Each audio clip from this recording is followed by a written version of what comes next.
Hi guys! So how did I came up with this video? I was on my bed scrolling through TikTok and then I saw this. Ayan, itong skirt. I saw this skirt. Sabi ko, I have that skirt. I need to try it on. Pero wala akong white top. So I ended up searching for a couple of minutes sa TikTok ko ng white top. And I was thinking, while before checking out, sabi ko, hala, bakit ako bibili? And then ko nang dami.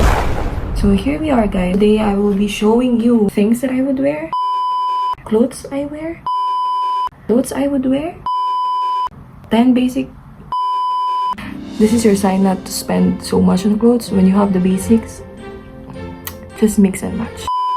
This is mix and match with joy. This is mix and match with joy.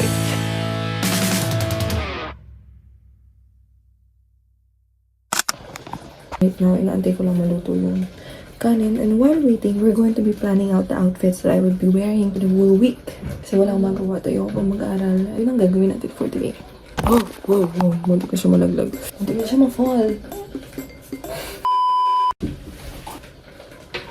Wala lang talaga ako magawa. Kaya ko ito ginagawa. But, hindi ko naman ito talaga ginagawa, but it saves me a lot of time. I think it's a good idea. So, I will be showing you the outfits that I would wear. Normally, lagi ako nakapalda. Kasi ang hirap girl maglaba. Natunay ka nang hirap maglaba dito sa Baguio. Since hindi ako nagpapalaundry para less expense na rin. Since mag-asos akong bata. So, yun lang talaga main reason ko. Lagi ako naka-skirt, tapos dress. Kasi madali lang siya laban. Unlike jeans. So, ang hirap niya kasing balawanti. Ang sakit sa balakang, ang sakit sa braso, lahat. So, outfit number 1. So, I have this from Uniqlo. O, diba? May tag pa siya.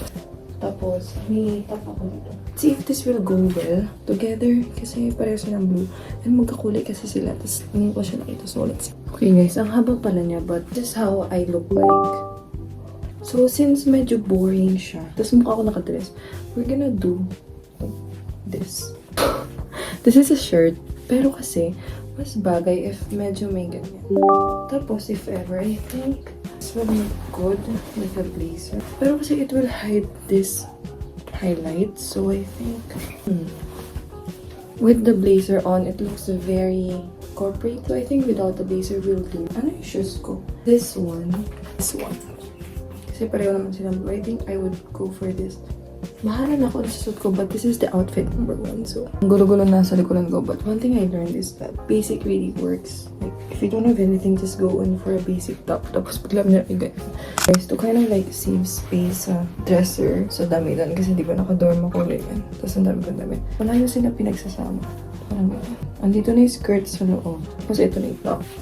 So, I will link the top below. Ganda-ganda lang. Check. Just mix and match mo na yung mga damit mo. Tapos hindi naman kasi nila mahalatayan. Yun ang problema kasi wala kami uniform this college. So parang nakakahiya magsuot ng paulit-ulit. So what I would do is I would mix and match them. Or layering. Layering really do helps too. When you have the basics, tapos mag-mix and match ka na lang din. Girl. Another outfit guys. So I'm looking at it from my mirror. It looks really good. Basic top lang siya. This is from Uniqlo. And this skirt. Whoa. This from I don't know. Haba kasi itong skirt. Wait. Sasampa ako sa upo. Tapos hanggang dito siya sa pako. Nakapajama ako. So, ganda lang. For shoes, maybe. Bahala na yung shoes. Kung ano lang maisipan ko. It's very important when choosing for shoes. But dapat meron kang one na talagang kaya mong i-partner sa lahat. Either pure white siya or rubber or something. Talagang ipapartner mo sa lahat. 2 is dapat may sandals ka or flats. Number 3, yung pang forma lang. Ganun mga dunks. Kasi I also have dunks. Ganyan mga Jordan. Yun guys, nasa loob na ng shirt yung palda. Kasi, ang ganda naman kung may ganito. Saves a lot of space. So we're getting too girly. So may nahanap ako na parang medyo boyish type style siya. This top is from GU. This long sleeve is from Gap. And the bag jeans. Whoa! It's showing. This top actually has like a mesh. Parang ganito.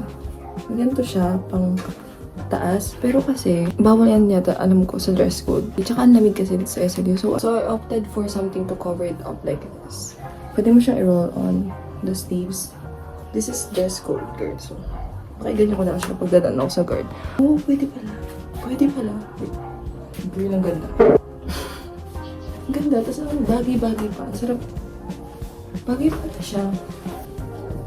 I would wear this with this kasi gray. And this, I would wear it.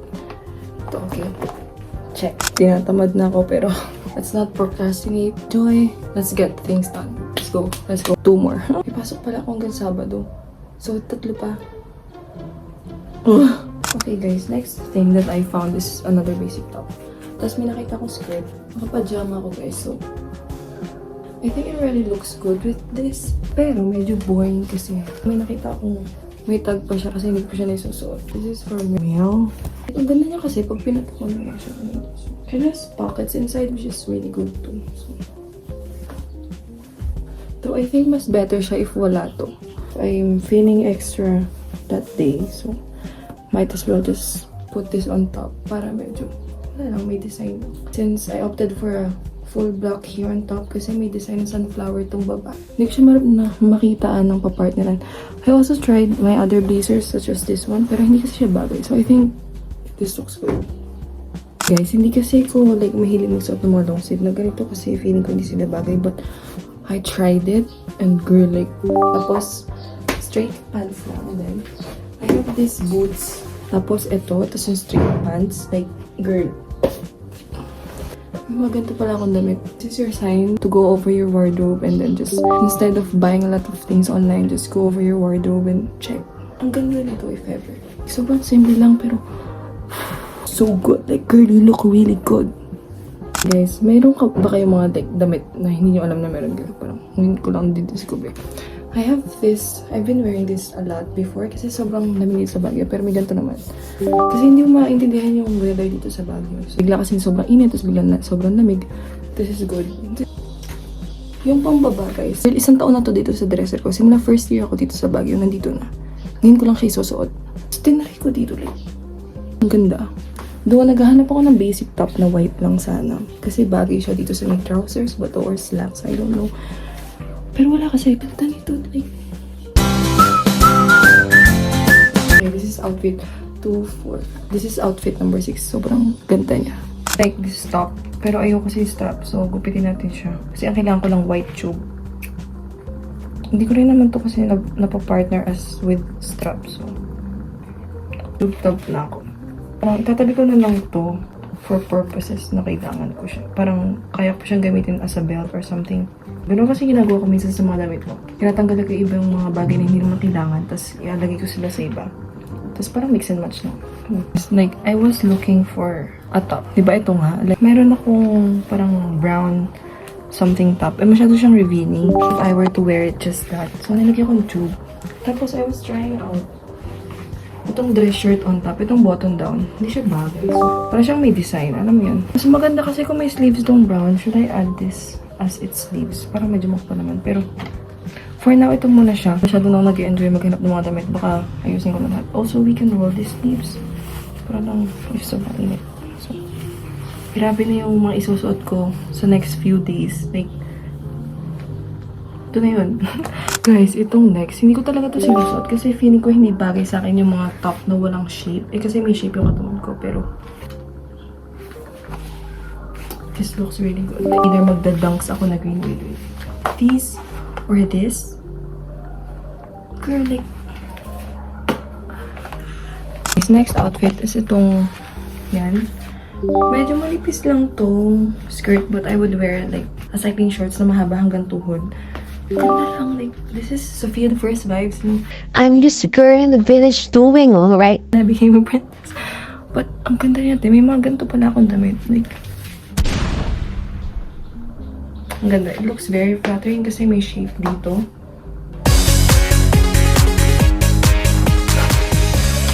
Like, this is not a set. Talagang, hindi sila magka-set kasi, like, wow, I was shocked na bumagay ito. Pero, I have this skirt na black for a while. Hindi ko siya nasusuot. Pati itong damit, hindi ko rin siya nasusuot. And for some reason, pinag-pair ko sila. Tapos, if lalamigin ka, If gusto mo magkaroon ng K-drama romance, diba? Like, hayaan mo na ng crush mo magbigay ng blazers ng jacket sa'yo pag nilamig ka. but if you want, like, I just found this. Excuse me, who are you? Like, girl. Ang ganda. Like, or you can close it if you want. Since maganda rin naman. Pero kasi natatanggal yung highlight ng top. So, tapos skirt. Ganda niya talaga. Wala masabi. Susuot ko na to. Like, now that I have 10 outfits. Kasi ang dami pa ng damit. May mga skirt pa akong ganito. Tapos pwede mo siya gawing tube as a dress. Tapos lagyan mo na siyang belt. But, yeah. And guys, like, if you want me to share the outfits that I would wear, I'm not an expert to this. I just have a lot of clothes. Thank you, Lord. What a privilege it is to have many clothes to choose from and to mix and match from those clothes. So, if you have this type of clothes in some certain way, different color, different style, or if you just want to get inspirations, yeah, I could show you some of the clothes na sinusuot ko since wala rin naman akong magawa. Charis! Pero kasi nakakabaliw ang university, guys. So the least you could do for yourself is to take care of it and wear clothes that looks good on you so that you have this motivation na, okay, I have to study. Charis! It's like, ang ganda-ganda na suot mo tapos hindi ka mag-aaral. This is also a good way of making yourself feel better and also of decluttering your wardrobe or organizing your clothes para it saves a lot of time. Like, for example, I just did this for 1 hour pero kasi I was yapping and explaining to you guys kung ano yung mga sinusuot ko. So I think if you were to do this, kaya nyo to ng 30 minutes and you have your whole clothes planned out for the whole week. See you guys on the next video. Yun na, mag-ayos na rin ako ng mga damit na to. O diba, ang productive ko today.